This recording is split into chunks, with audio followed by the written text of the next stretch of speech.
Assalamualaikum warahmatullahi wabarakatuh. Waalaikumsalam warahmatullahi wabarakatuh. Bismillah walhamdulillah wassalatu wassalamu ala rasulillah amma ba'du. Anak-anakku sekalian, untuk malam ini Pak Irfan mau dongeng tentang Nasruddin Hoja. Jadi ada seorang tokoh di masa lalu namanya Nasruddin Hoja. Suatu hari Nasruddin itu pas sudah sore-sore itu bertengkar dengan istrinya. Dia itu bertengkar dengan istrinya karena keledai, tahu nggak keledai? Tahu. Mereka punya ternak keledai belum dikasih makan. Nasruddin bilang, "Bu tolong itu keledainya dikasih makan." Istrinya karena capek, "Aku lagi capek, kamu aja." Nasruddin, "Kamu itu disuruh kok gak nurut." "Lah aku lagi capek kok," istrinya bilang gitu. "Lah itu kan, ya kamu aja," gitu istrinya. "Aku juga capek," gitu. Akhirnya ayal-ayalan, "Yuk kamu harusnya yang ngasih makan." Istrinya juga bilang, "Yuk kamu aja." Tadi ayal-ayalan.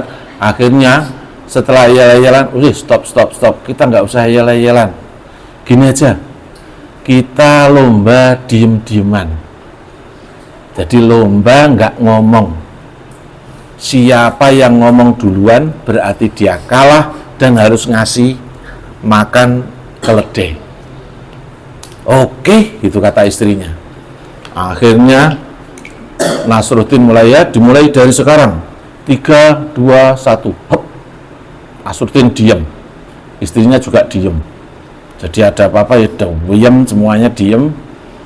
Gini istrinya mulai nggak betah. Aduh, pengen ngomong, pengen marah, tapi nggak bisa. Gimana ini? Terus akhirnya istrinya keluar ke rumah kakaknya. Rumahnya di dekat rumahnya situ.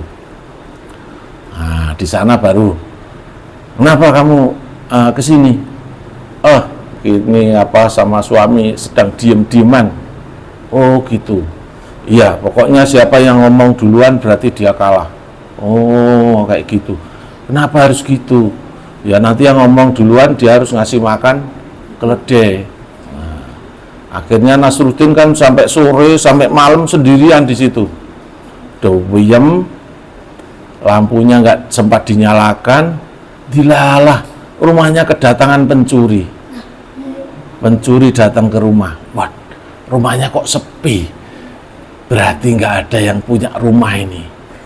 Nah, akhirnya dia senter sana, senter sini, nyari barang-barang berharga. Ada handphone, alhamdulillah handphone bawa. Ada radio, bawa radio. Ada TV, bawa TV. Terus dia kaget pas senternya nyorot ke pojokan. Loh, ada orangnya ternyata. "Oh Pak ampun Pak, saya akan nggak jadi mencuri Pak, saya beneran, saya orang baik Pak, saya minta maaf." Nasruddin kan sudah terikat perjanjian, diem saja. Jadi ada pencuri, dia diem aja, cuma melotot aja. "Pak, minta maaf ya Pak." Terus pencurinya lama-lama heran, "Loh, ini kok orang diem aja." "Wah Pak, Nasruddin tetap diem aja. Kalau ngomong dia kalah nanti. Deweyem, terus pencurinya baru sadar, ini pasti orangnya sedang stres. Jadi aku bebas mencuri. Semuanya barang-barangnya diangkuti, diwadahi karung, semuanya termasuk serbannya Nasruddin diambil. Nasruddin marah, tapi dia kalau bengok kan dia nanti istrinya dengar, wah kalah gitu. Akhirnya diem aja, terus pencurinya pergi. Tadi untung yang di dalam rumah ada orang gila itu. Akhirnya barangnya dibawa pergi, bersih rumahnya, barang-barang berharga nggak ada semua. Sampai malam hari, istrinya kan di rumah kakaknya. Terus kakaknya, kasihan lo suamimu belum makan gitu. Ayo ini dikirimi sop, ini ada sop panas dikirimkan. Kasihan nanti kalau nggak makan dia masuk angin. Akhirnya istrinya nggak mau aku nanti ngomong lagi. Kalau aku ngomong kan aku kalah gitu. Wah gimana sih kamu ini? Terus nyuruh ponakannya, "Le, antarkan ini ke rumahnya Pak Le, sop panas," gitu. "Oh, di rumah Pak Le?" "Iya, kasihkan Pak Le, kasihan orangnya pasti belum makan." Akhirnya dibawakan sop panas ke rumah, terus lampunya dinyalakan, tek. Pak Le kok diem aja mentolong di pojokan. "Balik, balik." Nasruddin nggak berani jawab. "Mau sop nggak?" Orangnya nunjuk serbannya sudah dicuri orang, mau ngasih tahu, tapi dia kan nggak berani ngomong. Terus, "Apa Pak Le?" Ya cuma nunjuk gitu aja, serbannya sudah hilang. Bahwa dia mau cerita kalau barang-barangnya dicuri, termasuk serbannya sudah dicuri, tapi dia nunjuk kepalanya gitu. "Apa? Mangkoknya ditaruh di kepala," gitu. Akhirnya sama ponakan mangkoknya ditaruh kepala, kan panas itu. Wah, akhirnya kepanasan gini, tumpah. Tapi Nasruddin tetap tidak mau ngomong. Aku nanti kalau ngomong kalah sama istriku lagi. Akhirnya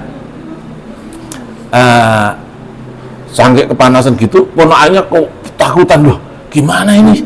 Wah, dia kuap lari ke rumah ibunya, bilang, Bu, aduh, Pak Le kesoan sop panas gitu. Loh, gimana sih kok bisa? Lah orangnya suruh naruh di kepala, terus tak taruh kepala, ternyata orangnya kepanasan, mangkoknya tumpah ke badannya. Terus akhirnya istrinya Nasruddin sama kakaknya sama anaknya datang. Loh, kenapa Pak kamu Pak? Istrinya kan bilang gitu, "Pak, kamu kenapa?" gitu. Lah, Nasruddin baru ngomong, kamu kalah, sekarang kamu yang kasih makan keledai gitu. "Kenapa sih?" Terus cerita, "Tadi kan lomba diem-dieman, wah aku distumpahi sop panas sama ponakanku. Ya, tapi aku diem aja, tapi aku belum kalah, yang kalah istriku." Wah, akhirnya, istrinya tambah ngamuk, gendeng ngawur. Lah ini barang-barangnya tadi ada pencuri. "Iya, tapi kan aku nanti kalau ngomong jadi kalah gitu." Gendeng kamu ini, yes. Akhirnya tendangi sama ponakannya. Balik orang enggak genah gitu. Ya demi apa tadi? Enggak mau kalah sama istrinya. Iya, rumahnya dicuri, barang-barangnya dia diem saja. Nah, ya Nasruddin Hilja ini seorang mutasawif, seorang ahli tasawuf. Dia ngajarkan pada kita kalau jadi orang itu ya jangan suka eyel-eyelan. Ini kamu ya, biasanya kan di rumah gitu disuruh mamanya itu ya, "Adik aja, emas aja, kamu aja," gitu ya. Di sekolahan kadang-kadang juga eyel-eyelan, "Aku yang benar, kamu yang salah," mesti begitu ya. Akibatnya kalau orang suka eyel-eyelan kayak gini nih, hanya mengutamakan egonya sendiri, akhirnya malah kesoan sop panas, barang-barangnya dicuri orang, terus dia menang juga dapat apa gitu? Untung kalau ya kalau keledainya nggak dicuri sekalian, lah kan dia malah nggak punya apa-apa. Makanya Rasulullah bersabda, "Ana za'imun bi baitin fi rabadil jannah liman tarokal miro'a ingkana muhiqqan." Saya akan menjamin dapat satu istana di surga barang siapa yang mau menghindari perdebatan, ya, pertengkaran, walaupun dia benar. Lah aku bener kok. Nah, tapi dia mau menghindari, ya, walaupun bener ya sudahlah, wis bener awakmu wis ngono. Iki salat itu dene salat maghrib 10 rakaat, sakarepmu wis, rasa ayal-ayalan wis ngono. Aku tarawih 25 rakaat sakarepmu ya wis. Ya, orang yang suka menghindari pertengkaran akan disediakan istana di surga oleh Allah Subhanahu wa taala. Walaupun dia benar. Makanya jadi orang jangan suka ayel-ayelan. Jangan gampang oyo-oyoan, jangan gampang salah-salahan, karena itu menunjukkan bahwa kita bukan orang yang bijaksana. Orang yang bijaksana, orang yang mampu berpikir dewasa pasti menghindari perdebatan, menghindari pertengkaran. Mudah-mudahan bermanfaat. Wassalamualaikum warahmatullahi wabarakatuh. Waalaikumsalam.